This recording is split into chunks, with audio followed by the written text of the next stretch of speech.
You think war is about soldiers and generals, rifles and trenches, artillery barrages lighting up the sky. Nobody talks about the kids standing waist-deep in mud feeding pigeons at dawn. Nobody tells you about the dog handler who watched his best messenger take shrapnel through the ribs but still deliver the coordinates that saved 200 men. They carried no rifles, they wore no medals, but when telephone lines snapped and runners got cut down in no man's land, these handlers and their animals became the only thread holding battalions together.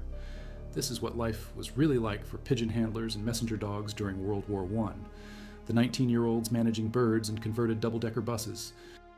The keepers training terriers to ignore explosions and swim through craters filled with bodies. The moments when a single aluminum tube strapped to a bird's leg meant the difference between rescue and massacre. What did they face every single day?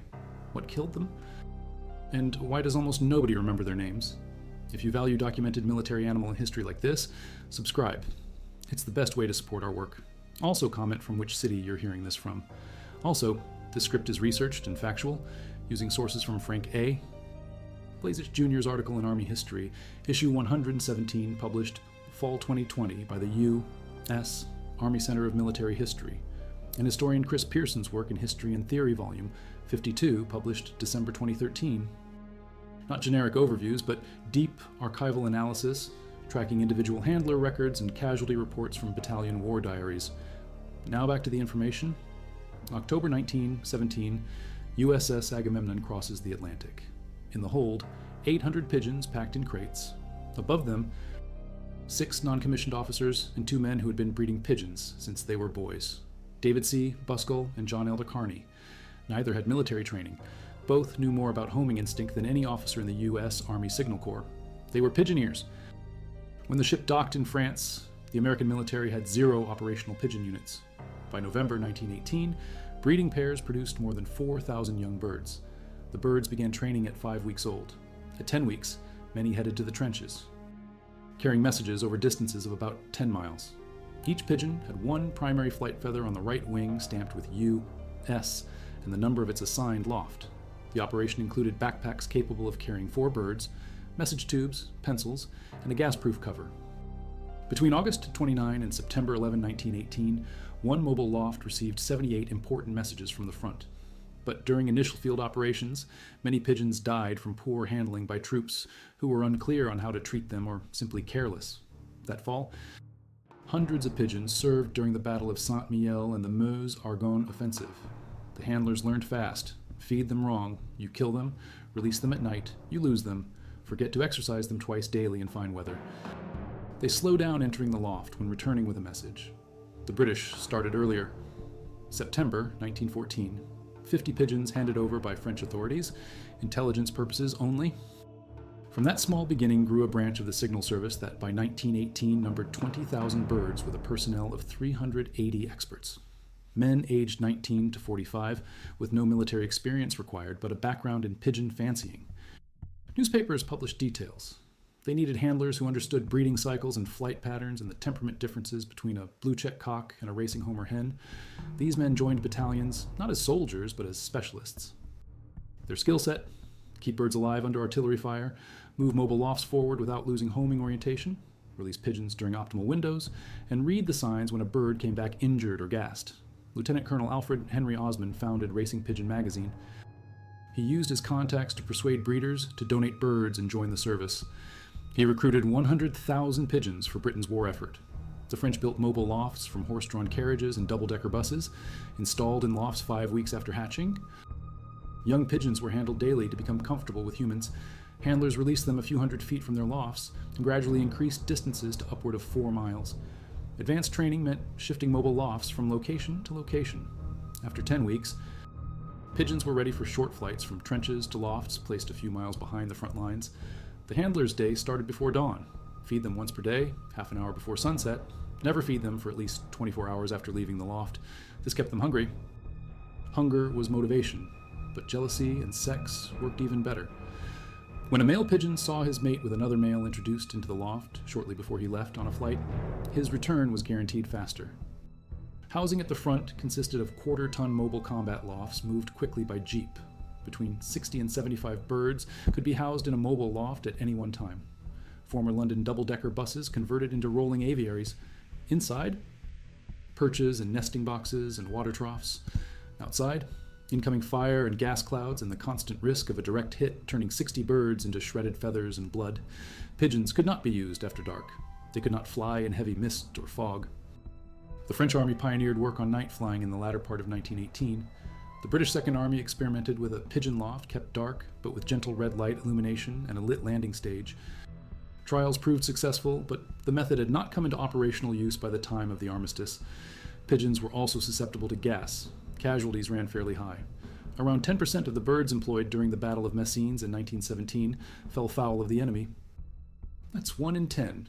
June 7th, 1917. Battle of Messines. The handler stands at the mobile loft. 19 giant mines detonate under German trenches. More than 1 million pounds of ammonal. Thousands of Germans disappear in seconds. The ground shakes 15,000 yards away. Then the barrage starts. 2,000 guns. The pigeons panic inside their crates. Some beat their wings bloody against the wire. The handler has to calm them because in 3 hours, the infantry will need them. Messages will come back requesting artillery adjustments, reporting machine gun nests, calling for medical supplies. If the pigeons are too shocked to fly, men die. Around 10% of his birds will not return. Shot down by German marksmen who know a released pigeon means intelligence heading back to British lines. Killed by shrapnel mid-flight. Gassed when they fly through a cloud of chlorine drifting across no man's land, or they just vanish. Maybe a hawk got them. Maybe they got disoriented by the smoke and the noise and flew the wrong direction until they dropped from exhaustion. Rats were a particular nuisance, all too common in forward areas. They gnawed through feed sacks, spread disease, scared the birds. Handlers had to protect grain supplies while living in dugouts crawling with vermin. The British military issued an official pamphlet in March 1918, Carrier Pigeons in War. Before deciding to send off a message by pigeon, consider the importance of the message, the number of birds available, the prospect of replacing the birds dispatched, and whether the message can be sent by any other means. Messages should be written in clear hand, care taken to fill in all particulars as required by the form. Experience proved that pigeons very quickly became accustomed to shell fire, which did not appear to disturb them at all in their lofts. It thus became possible to take pigeons much closer to the firing line by means of mobile lofts. In fine weather, the birds need exercise at least twice daily. Once outside the loft, they should take exercise and not be allowed to sit about when not on the wing. Otherwise, this will become an acquired habit and will lead to slowness in entering the loft when returning with a message. Young pigeons, known as squeakers, should be ready for service work when 3 months old. Marching into trenches with rifles and baskets of pigeons on their backs, soldiers wrote messages on fine tissue paper. They folded it and inserted it into small aluminum cylinders attached to the birds' legs. At least 2 birds carried the same message to increase odds of delivery. Returning to their lofts, pigeons entered through openings that rang bells to notify pigeon masters of messages. Pigeons served in every military branch. Tanks dispatched pigeons to relay locations of hidden machine gun nests. Pilots launched them mid-air to transmit reconnaissance information as quickly as possible. Ships and seaplanes traveled with pigeons to send distress calls in the event of radio failure or emergencies.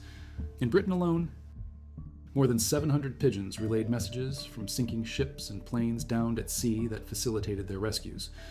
The Germans deployed sharpshooters and falcons to remove them from the skies. French forces countered by dyeing pigeons black to camouflage them as crows. October 4th, 1918. Charlevoix Ravine, the Lost Battalion, Major Charles W. Whittlesey commands elements of the 77th Infantry Division, 554 men. Though estimates vary, Germans surround them. They've been trapped for days. No rations. Little medical supplies. A quarter of their force already casualties.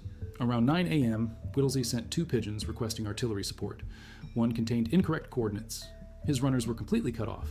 2 more pigeons dispatched explaining the situation. On the morning of October 4th, another pigeon sent requesting aid. Then the Germans began harassing with mortars and gunfire. 6th pigeon dispatched, then friendly fire. American artillery trying to shell Germans started hitting their own men, unable to get previous messages through. Whittlesey had 1 pigeon left, Cher, a blue-check cock born in England in late March or early April 1918. His identification band stamped NERP 18 EAD 615, National Union racing pigeon born in 1918. Assigned to Mobile Loft number 11, managed by Ernest Cockler. The bird had already delivered 12 important messages during the Battle of Verdun. Major Whittlesey wrote the message. We are along the road, parallel to 276.4. Our own artillery is dropping a barrage directly on us. For heaven's sake, stop it! He attached it to Cher Ami's leg, released the bird. German soldiers saw it rise, opened fire.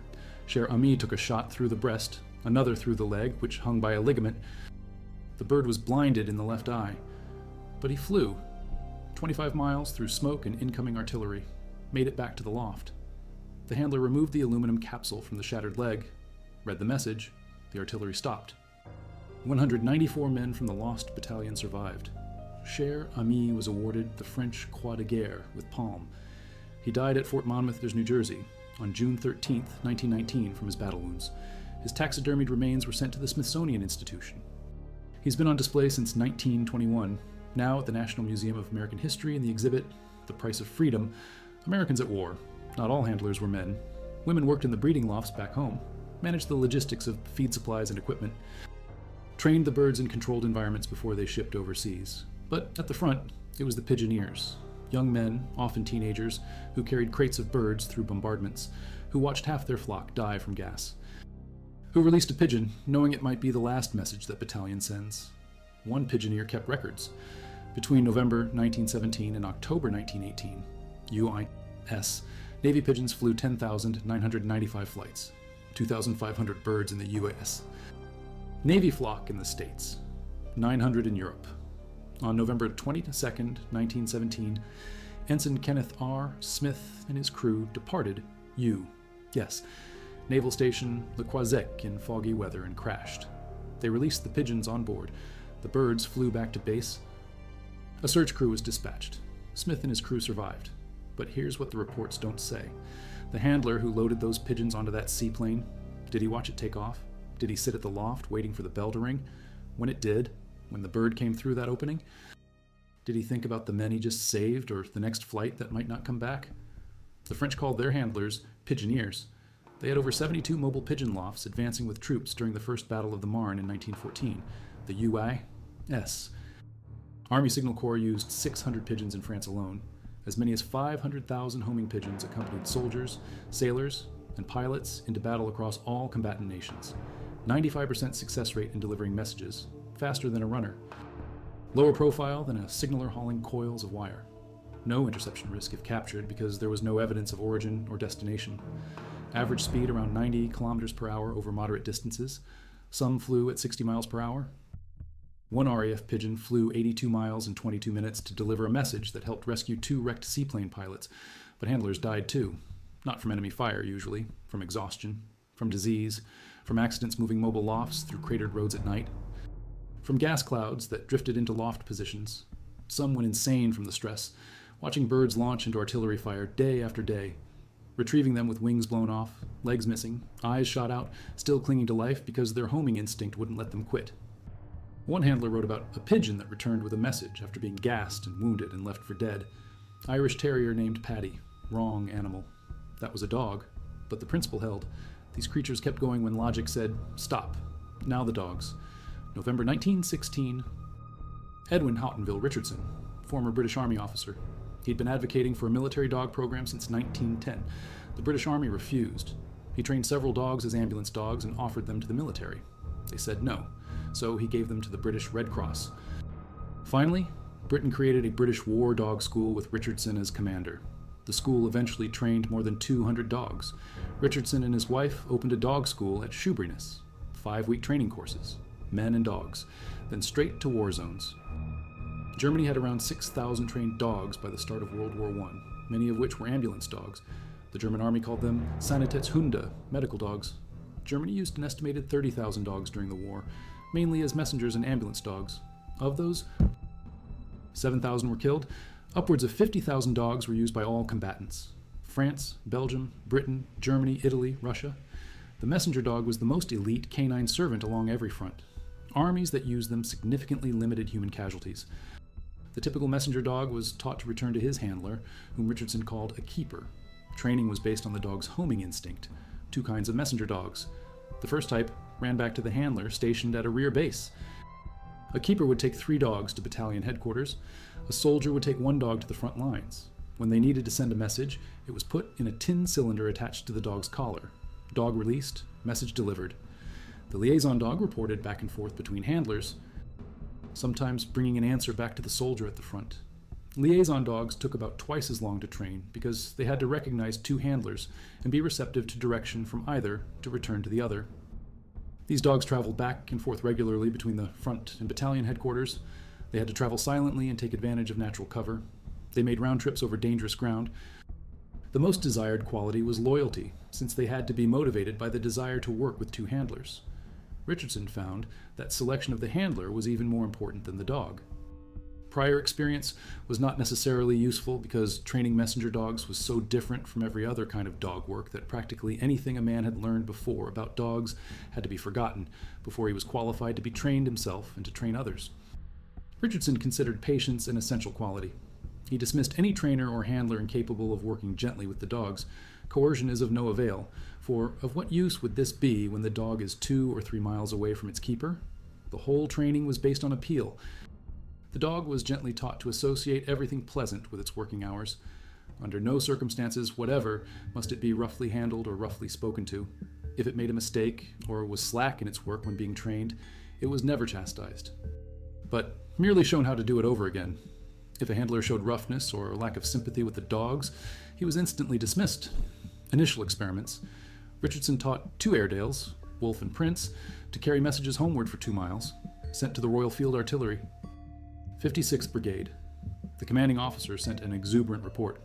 The dogs had run from the front during an attack to brigade headquarters, traveling a distance as the crow flies of 4,000 yards over ground they had never seen before and over an exceptionally difficult terrain. The dogs, released 2 hours apart, each took under an hour to carry their messages over the 2.5 miles of battlefield. More dogs were immediately requisitioned. 340 dogs were sent to France from the British training school within a certain period of World War I.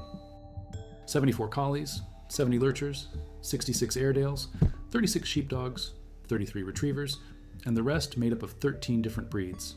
Dog handlers were drawn from battalions whose commanding officers expressed a wish to have dispatch dogs. Soon, to fully exploit potential Arista, the keepers and their dogs were collected into a central kennel at Oedipals, then posted to sectional kennels behind the front line. Keepers were often men who had worked as gamekeepers, shepherds, or hunt servants.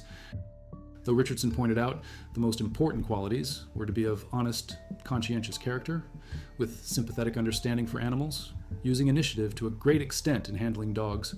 Men of intelligence and faithfulness to duty were absolutely essential. Each sectional kennel was in charge of a sergeant and comprised roughly 48 dogs and 16 men.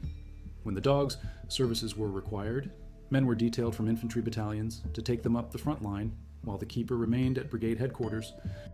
The soldier at the front would release the dog with a message. The dog would run back to his keeper. If it made a mistake, it was not chastised or punished, but simply shown how to do it over and over again. Training acclimatized dogs to battlefront conditions by taking them through mock trenches at the school or by making them run towards rifle fire. Reports from keepers record astounding performances. Keeper Davis talked of his dogs, Joe and Lizard, who could cover 3 miles at night in 20 minutes, and they are just the same on any front that we go to. Keeper Brooks reported on Tom, a dog who was gassed and hit by shrapnel but was quite well again after a fortnight's rest. Keeper Swanky's dog, Ginger, suffered from shell shock but eventually recovered and was back on duty, able to cover a mile in just 3.5 minutes. Richardson's book filled with similar testimonials, although there were casualties, considering the fact that the dogs were active during the fiercest bombardments. Their nimbleness, speed, and size often meant injuries were avoided. Field Marshal Haig acknowledged their essential role in his final dispatch of the war, but the real story is what it meant to be a keeper. You wake up at 4 a.m. in a dugout, rats everywhere. You check the dogs. Feed them, walk them, train them, then you wait. A runner comes. Battalion needs dispatch carried from the front to headquarters, 2 miles through no man's land. You take one of your dogs. Let's say it's a collie named Roman. Beautiful flowing coat, narrow head, show quality dog.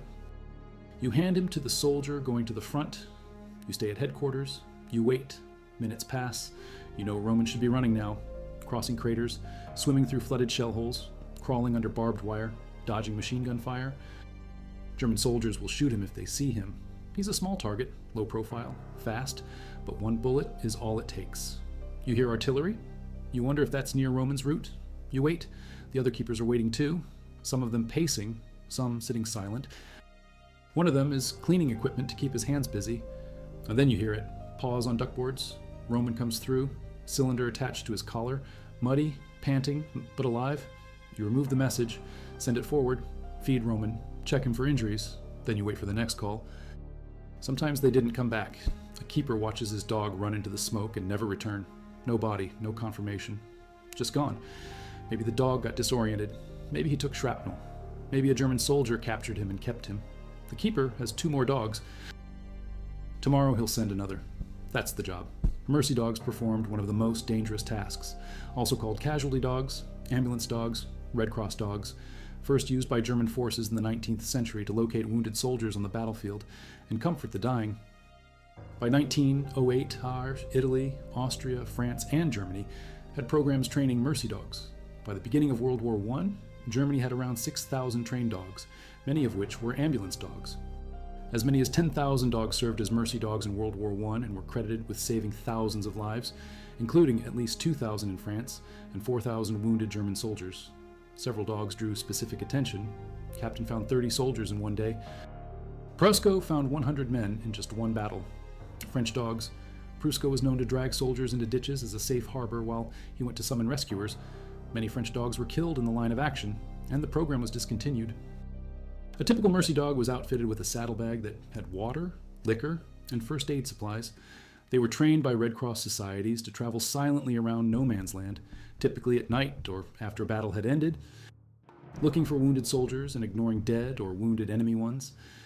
When they found a soldier, the soldier could use the medical supplies to tend to wounds. If their condition was severe enough that this was impossible, the dog would return to the trenches with a piece of the soldier's uniform and lead a paramedic to the soldier. If the dog was unsuccessful in finding a wounded soldier, it would lie down in front of its handler instead of leading the handler to them. Some dogs were fitted with gas masks. Dogs attached to Allied powers were trained to take a piece of uniform. Those with Central powers trained to take any item, including a helmet or particularly a belt. The sophistication of training was astounding. Dogs were taught to ignore dead bodies and enemy soldiers. They could understand a huge range of hand signals. Each dog was trained to freeze or bury itself if it encountered hostile fire. German shepherds and boxers were commonly used owing to their intelligence and enduring loyalty. Their heightened sense of smell meant they were perfect for sniffing out wounded soldiers in thickets, bushes, ditches, and mud who otherwise might have been missed. They wore a vest with the Red Cross symbol. One surgeon recalled, "They sometimes lead us to bodies we think have no life in them, but when we bring them back to the doctors, we always find a spark. But the handlers, the men who trained these mercy dogs and sent them into no man's land, they knew the casualty rate. One 1916 German publication estimated that 600 dogs saved over 3,000 lives in the Grim Zone between opposing forces. That's 5 lives per dog. But what's the math on how many dogs died to save those 5 lives? Many mercy dogs were killed in the line of duty. The casualty rate among dogs was so high that many units stopped using them. Think about that. So many dogs were dying that commanders decided it wasn't worth it anymore. But before that decision, handlers kept sending them out, night after night. Watching a German shepherd named Max run into the darkness carrying water and bandages. Sometimes Max came back, sometimes he didn't. The Americans didn't have a mercy dog program. U.S. leadership felt the war would end soon enough that such a program was unnecessary. But American forces used dogs. After the United States started fighting in Europe in 1917, American bloodhounds were used to locate corpses and landmines. Figures suggest that by the end of World War I in 1918, Germany had employed an estimated 30,000 dogs, while Britain, Belgium, and France had used 20,000 and Italy had used 3,000. Most dogs were medium-sized, easily trainable breeds. Germany utilized a huge number of German Shepherd dogs and Doberman Pinschers, both strong, agile, and trainable. One British trainer quoted, "I much regret to say that it was my experience to find occasionally the canine conscientious objector among the recruits. Unlike human conscientious objectors, dogs that didn't respond to British Army training methods were destroyed, shot, killed, because they couldn't or wouldn't do the job. That's the reality. Dogs that failed training didn't get sent home. They got executed. If you value documented military animal history like this, subscribe. It's the best way to support our work. Also comment from which city you're hearing this from. Scout dogs could identify opposing threats within 1,000 yards of area. Sentry dogs defended camps, barracks, trenches. They guarded prisoners of war. On the front, guard dogs often prevented enemies from getting close enough to lob grenades. Tracking dogs located fugitives and enemy troops. They were trained to silently locate booby traps and concealed enemies such as snipers. The dogs' keen senses of smell and hearing made them far more effective at detecting these dangers than humans. Ratting dogs, often Jack Russell Terriers, combated hordes of rats that infested the trenches. Hundreds of terriers worked in this capacity. Dogs also pulled machine gun carts and supply carts. Belgian soldiers used dog carts extensively. Dogs laid telegraph wires, pulling cables from one location to another. A Yorkshire Terrier named Smokey, weighing 2 kilograms, ran a telegraph wire through a 10 to 20 centimeter diameter, 21-meter long pipe to ensure communication without moving troops into line of fire. But return to the handlers, the keepers. These men lived with the dogs, slept near them, fed them, trained them, talked to them, built relationships. A German Shepherd you've worked with for 6 months isn't just an asset, it's a companion. You know its personality. You know it likes having its ears scratched. You know it gets nervous before a mission, and you have to calm it down. Then you send it into machine gun fire. You wait. Sometimes it comes back. Sometimes you find it later, dead in a crater, still wearing the message cylinder, the message undelivered because a bullet found it first. One handler named MacLeod told of Irish Terrier Paddy who was gassed, wounded, and left for dead, yet showed up at headquarters with his message. This same handler told about a purebred tricolored collie named Roman, who was a show-quality dog. During training, Roman appeared very self-centered and took his time to cover the distance he had to travel. But he showed a remarkable ability to analyze the situation and work it to the best advantage. Roman proved to be very devoted to his job and had a keen sense of right and wrong. These weren't machines. These were animals with personalities, preferences, quirks. And the handlers knew them all. The French divided messenger war dogs into 2 categories, estafettes and liaison dogs. Estafettes dogs were trained to run with a message from one point to another. Training them took about 6 weeks. Liaison dogs required nearly twice the amount of time because they had to recognize 2 handlers and be receptive to being directed by one to return to the other. These dogs could be sent back and forth regularly between the front and battalion headquarters. They had to travel silently and take advantage of natural cover when moving between the 2 handlers. In other words, round trip over dangerous ground. The most desired quality was loyalty, since they had to be motivated by desire to work with 2 handlers. One 1916 German publication estimated that 600 dogs saved over 3,000 lives. But flip that statistic. More than 2,000 dogs were in service on the Western Front at one time during the war. Over 16 million total animals served during the course of World War I. Dogs made up a fraction of that, but they were the ones running between bullets, the ones sniffing out wounded men in the dark, the ones carrying messages that generals needed to make decisions. And the handlers were the ones making it happen. Here's what the official histories don't capture: the smell. Handlers worked in dugouts and trenches that reeked of death, gas, human waste, mud, rot. The dogs lived in it too. The noise, constant artillery fire. Dogs with sensitive hearing subjected to bombardments that made men go deaf. Some dogs suffered shell shock, a psychological breakdown from sustained trauma. Ginger, the dog, recovered after rest. But how many didn't? How many dogs just stopped functioning, staring at walls, refusing to eat? Too traumatized to work. The handlers had to recognize the signs, had to decide when a dog was done, had to put it down if it couldn't recover. That was part of the job too. The cold, winter of 16 to 17, one of the bitterest on the Western Front. Handlers and dogs endured sub-zero temperatures. Dogs got frostbite on their paws. Handlers wrapped them in whatever fabric they could find. Some dogs refused to go outside. Couldn't blame them, but messages still needed carrying.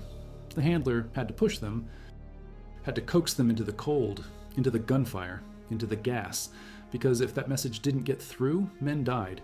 The Germans used gas extensively. Chlorine, phosgene, mustard gas. Clouds drifted across no man's land.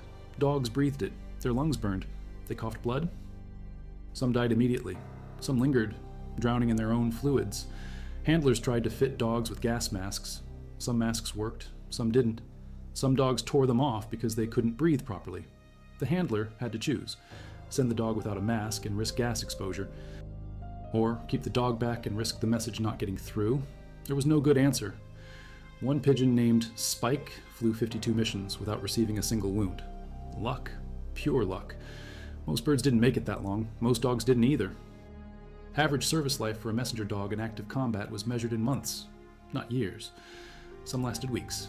A dog that survived 6 months was a veteran. A year was extraordinary. The handlers knew this. Every morning they woke up and looked at their dogs and wondered if today was the day. Every mission could be the last. They sent them anyway. That was the job. Richardson wrote extensively about the bond between keeper and dog. He said the trained dog considers himself highly honored by his position as a servant of His Majesty and renders no reluctant service. From my observation along this line, I have, in fact, come to the conclusion that a dog trained to some definite work is happier than the average loafing dog, no matter how kindly the latter may be treated. Maybe he was right. Maybe the dogs found purpose in the work, but the handlers found heartbreak. Watching dogs you trained, dogs you cared for, dogs you named, go out and not come back, repeatedly, for months, for years, that leaves scars. The pigeons had it worse in some ways.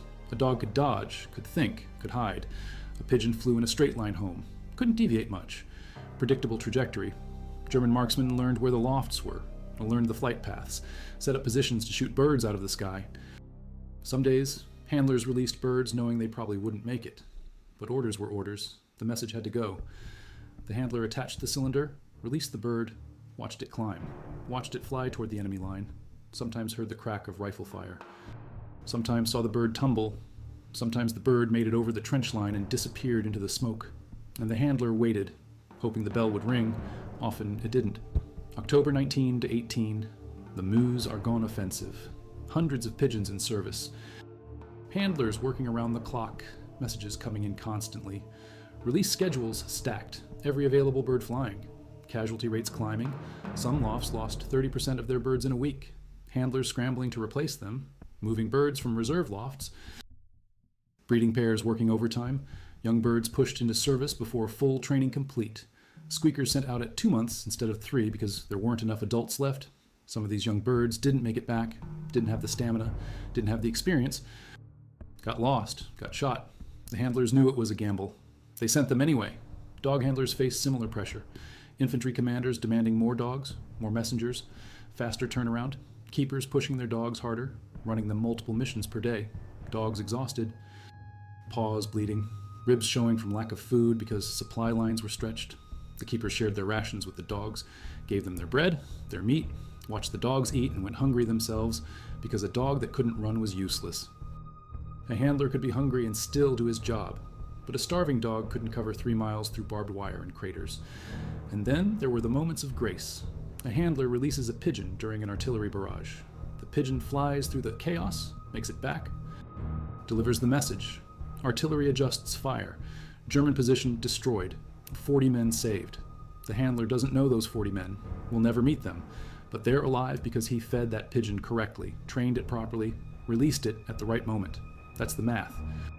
1 bird, 1 handler, 40 lives. The handler doesn't get a medal, doesn't get recognition. Goes back to feeding the next shift of birds. That's the job. A keeper sends a dog named Bruce into no man's land. Bruce finds a wounded soldier, unconscious in a shell hole. Brings back the soldier's cap, leads a stretcher party to the location.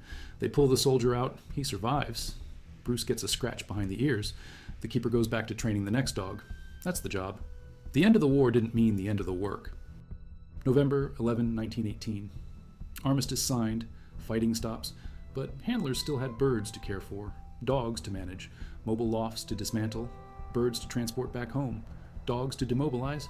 Some handlers stayed in Europe for months after the armistice, cleaning up mess, organizing, shipping animals. Some birds were sold, some were donated to fanciers, some were kept for breeding, some were destroyed because they were too traumatized or too sick to rehome. Dogs faced similar fates. The best ones were kept for future military use. Some were adopted by soldiers, some were euthanized because there was nowhere for them to go and no budget to feed them. Cher sailed to the United States after the war, lived in retirement in a pigeon loft in Washington, D.C. Died June 13, 1919 from battle wounds. Taxidermied, displayed at the Smithsonian, became a symbol, but the pigeoneer who managed his loft at Mobile Loft number 11, Ernest Cockler, no display for him, no museum exhibit. He went home, back to civilian life, probably kept pigeons as a hobby.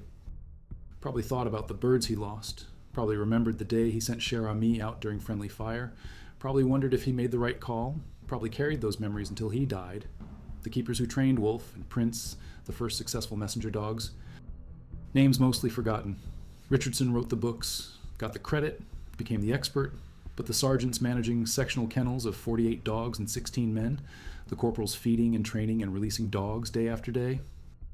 Their names are in battalion records buried in archives, not in monuments, not textbooks. One handler somewhere in France kept a diary, never published, probably burned or lost. In it, maybe he wrote about a pigeon that came back with one wing shredded but still flying. Maybe he wrote about a dog that refused to leave his side after a gas attack. Maybe he wrote about the morning he woke up and realized he'd been doing this for 2 years and had no idea how many birds and dogs he'd sent out and how many hadn't come back. Maybe he wrote about the guilt, the wondering, the question that probably haunted all of them. Did I do enough? Did I train them well enough? Could I have saved more? Those questions don't have answers. The handlers lived with them anyway. France awarded Cher the Croix de Guerre with Palm. 32 pigeons received the Dickon Medal, the highest decoration for valor given to animals. Pigeon G, I, Joe, Pigeon Patty, pigeons from Britain, from Ireland, from the United States. They have plaques and mentions and historical footnotes. The handlers have service records. Maybe. If the records survived. If someone bothered to preserve them. Most didn't. Most handlers are names on enlistment forms. Discharged 1919. Status. Returned to civilian life. No details. No stories. No recognition. The dogs fared slightly better. A monument of a German Shepherd stands at Hartsdale Canine Cemetery outside New York City. The plaque reads, "Dedicated to the memory of the war dog." Erected by public contribution by dog lovers to man's faithful friend for the valiant services rendered in the World War 1914 to 1918. Those who helped establish the memorial had no idea at the time that this was not the war to end all wars. 20 years later, dogs would serve again. But in 1918, they thought it was over. They thought the sacrifice was worth remembering. They were right. But they memorialized the dogs, not the handlers. Richardson died in 1946. He wrote multiple books about military dogs. He advocated for their use until the end of his life. He trained hundreds of men and thousands of dogs. He saved thousands of lives by developing training methods that worked. He got a military funeral. He got obituaries. He got recognition. The keepers who worked under him. The men who actually handled the dogs day to day, forgotten.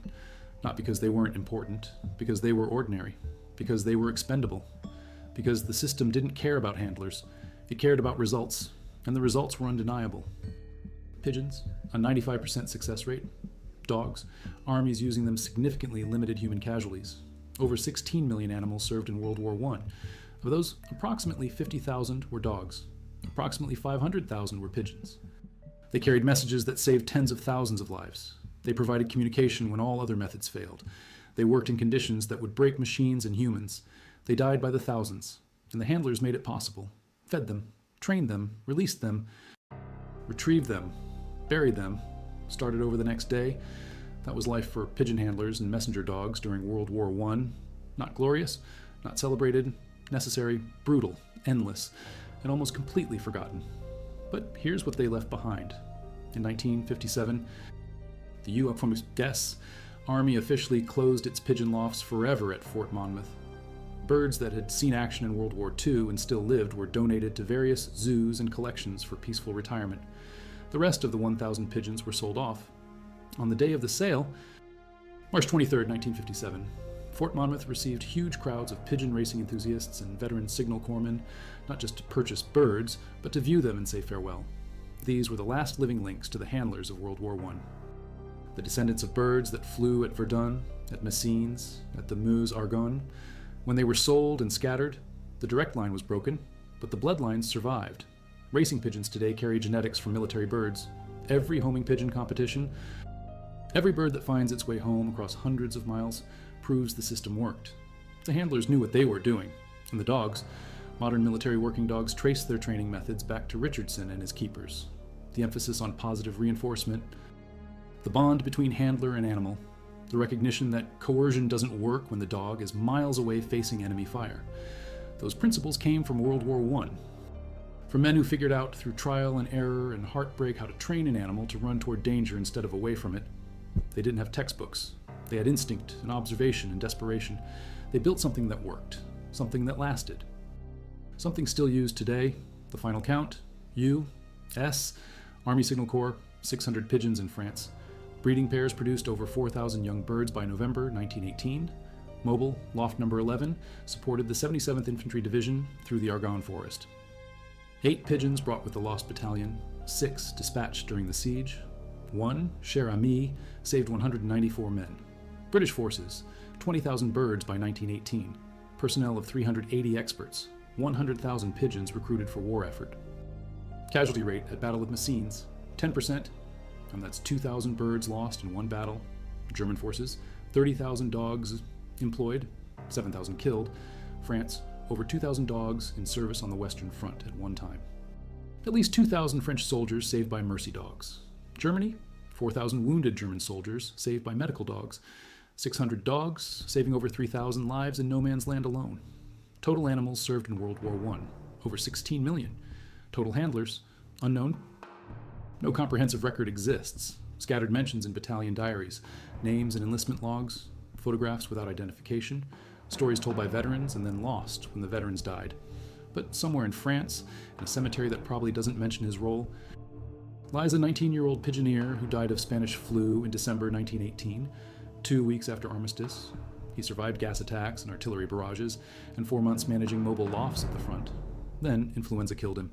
His birds came home. He didn't.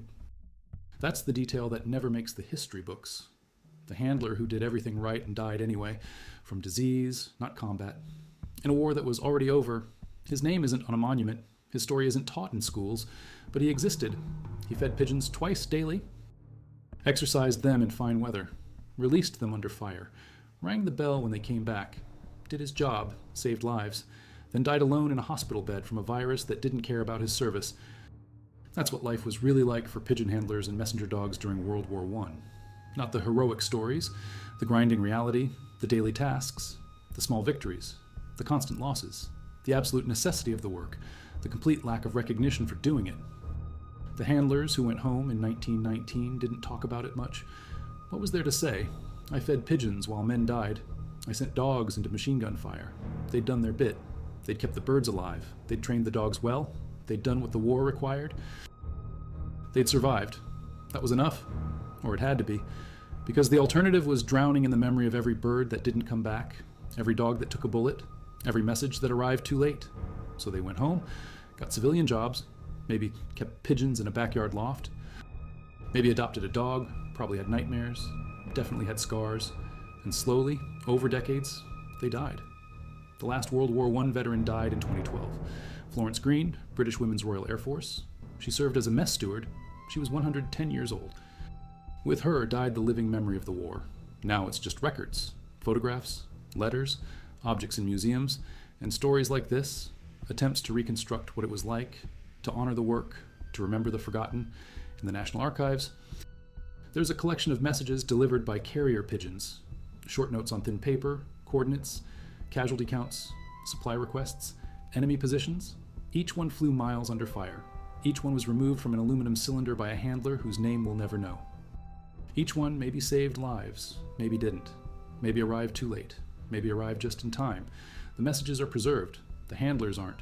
That's the archaeology of it. Physical evidence of the work, no evidence of the worker, but we can infer, we can deduce, we can imagine. A young man standing at a mobile loft at dawn, artillery in the distance, birds cooing in their cages. He opens a cage, removes a pigeon, checks its legs, attaches the cylinder, feels the bird's heartbeat under his fingers, releases it, watches it climb, watches it disappear into smoke, turns back to the loft, waits for the bell to ring. That happened thousands of times, every front, every day, for 4 years. The man who did it has no monument, has no grave marker identifying his role, has no story passed down through generations. But he was there. He did the work. He mattered.